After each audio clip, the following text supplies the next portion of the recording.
Allez, un petit épisode de Hobo le vagabond.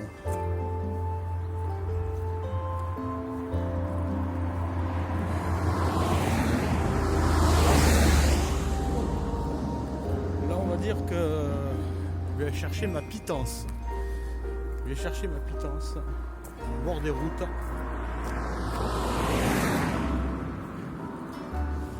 Et après, on va voir comment on va les préparer. Alors, maintenant, il faut les trouver. C'est le plus compliqué. Alors, tu vois là, voilà, tu vois, il y a de l'herbe, il y a des trucs, et là, ici, parmi ces herbes, tu vois la prochaine pitance. Alors, tu vois là, il est beau. Tu tournes. Et voilà. Poireau sauvage, poireau des vignes.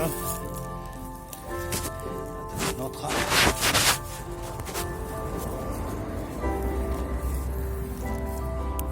Tout ça, c'est du poireau.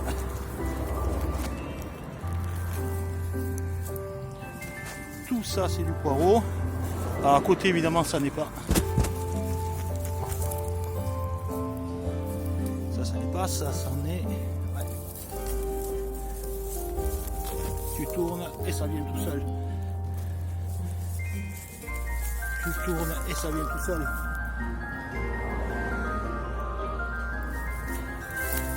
Et regarde ça. Tu tournes et ça vient tout seul. Et ils sont magnifiques. Hein. Tu tournes et ça vient tout seul. Et voilà, et tu fais ça. Ah, je l'ai loupé.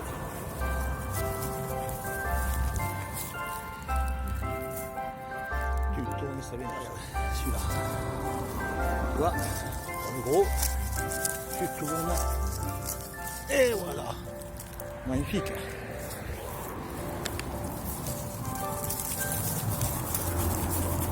Et voilà. Voilà, tu en as déjà 1, 2, 3, 4, 5, 6, 7, 8, 9, 10, 11, 12.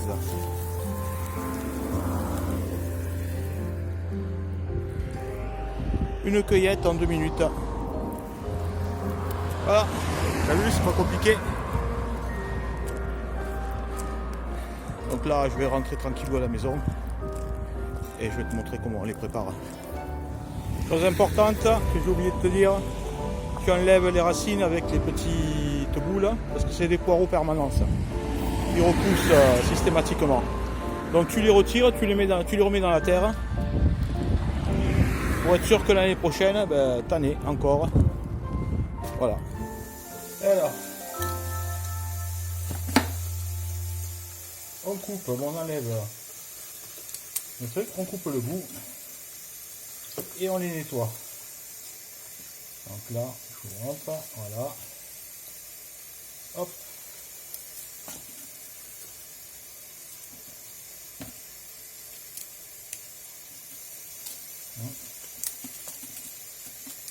On coupe le bout. Et voilà. Et on fait ça pour tous les...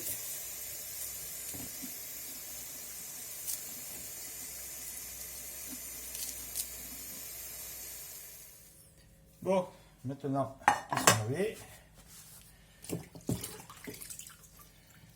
on les égoutte.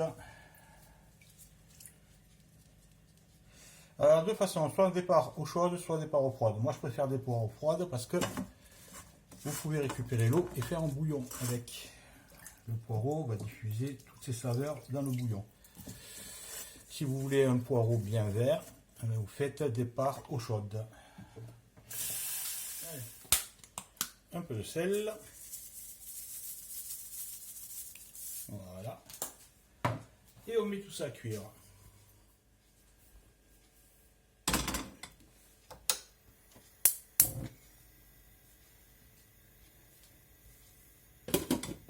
Un couvert dont départ eau froide compter une demi-heure. Hein. C'est assez coriace. Bon, ben le poireau des vignes, qu'est-ce que c'est? C'est un aliment qu'on trouve un peu partout. Voilà, moi j'en ai vraiment partout, partout, à côté de chez moi, quand je vais dans la nature, partout, on en voit partout.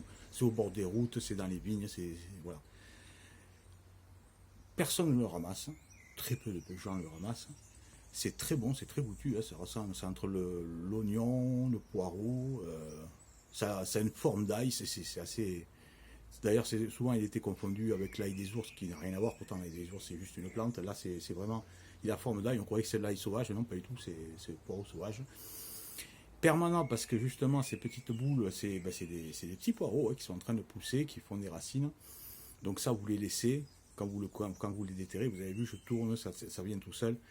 Quand vous les déterrez comme ça, vous coupez les boules, vous les remettez en place. Ça vous permet d'en avoir tout le temps, quoi. Tous les ans, vous aurez vos poireaux. Moi, avec ça, donc là, je fais une recette simple, hein, c'est bouillie, vinaigrette, voilà, c'est juste en entrée en salade. On peut les faire braiser, comme le calçotte, revenir à la poêle, accompagner de lardons, faire une omelette. Enfin, vous pouvez faire 36 000 recettes. De la soupe, très bonne, soupe de poireaux sauvages, très très bonne. Voilà, c'est un aliment simple que vous pouvez trouver un peu partout.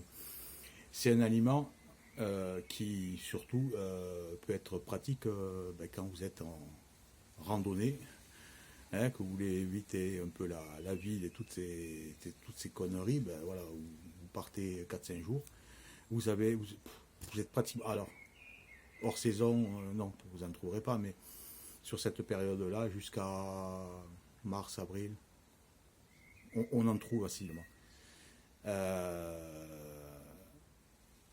Il y a d'autres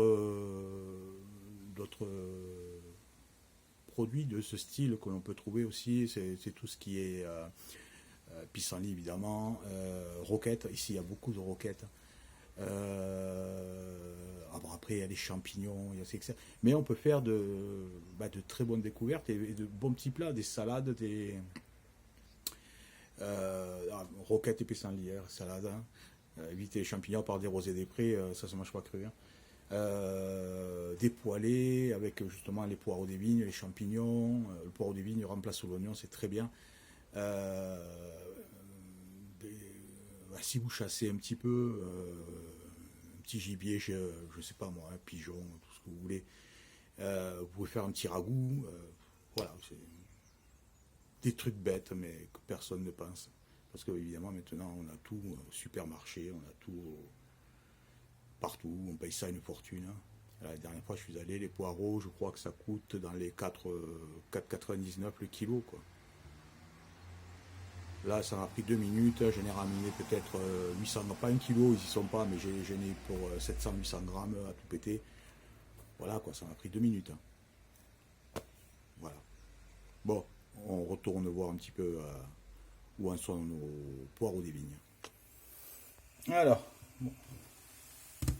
Voilà. Alors, j'ai dit une demi-heure, je ne vais pas vous mentir, là ça fait 20 minutes et ils sont déjà... Ouais, ils sont bien. Bon, on éteint tout ça.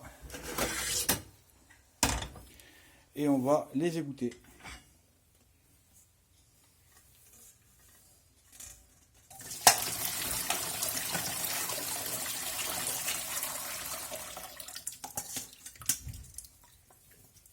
Et voilà.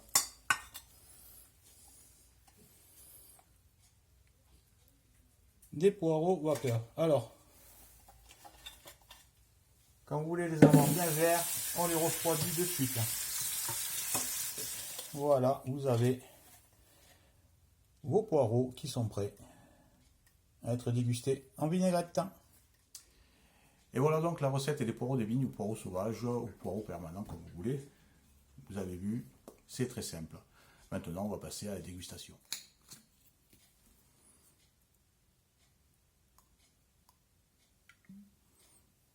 Voilà.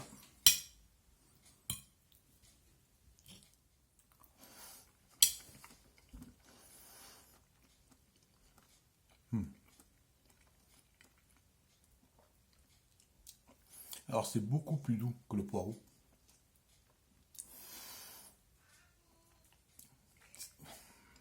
Je vous dis, c'est indéfinissable comme goût. C'est entre l'oignon doux, le poireau. Alors j'ai mis une petite vinaigrette au sésame, ça relève le tout. Hein.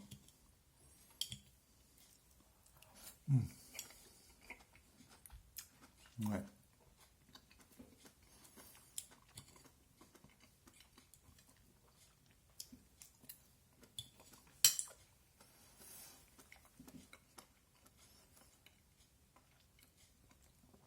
Je vous conseille vraiment cette recette, c'est impeccable. Allez, à bientôt. Ciao.